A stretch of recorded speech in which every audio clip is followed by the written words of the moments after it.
I'd like to say something about the importance of soil. Soil is the basis of all life. Unless you have a live soil that has a reasonable content of carbon in it, either dead or alive carbon, you don't get a soil that is alive. And all life starts in the soil. It starts with, well, it's not all life, because some life starts in water as well. But apart from the life that's in water, all life starts in the soil. And we have to keep a healthy soil. The states, when we have got states with more or less even distribution of wealth, a large number will be in the countryside.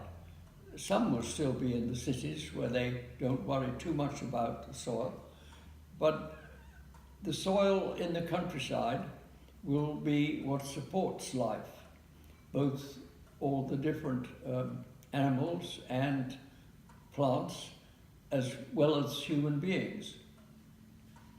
So unless we can actually help soil to become healthy with a good amount of carbon in it, we're not going to make the world a sensible place with resource sufficient to look after the life that's in it. One of the important things about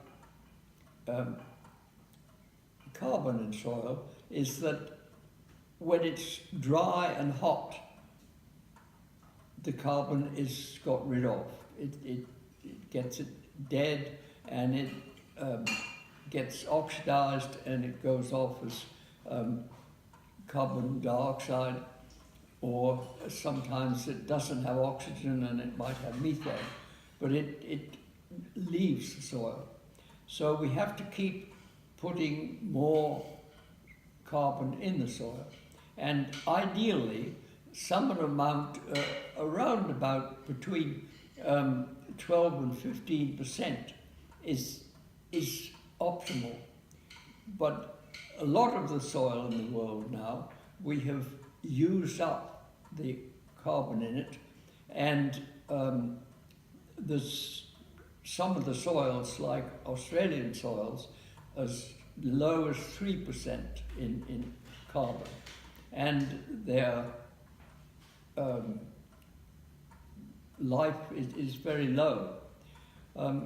Carbon is the basis for all microbes to develop, and they then die off and get eaten by more complicated creatures, and finally they end up in plants, and plants are the food for nearly all larger animals. But in order to get the carbon into the soil, we have to either put in compost, which allows the soil to collect its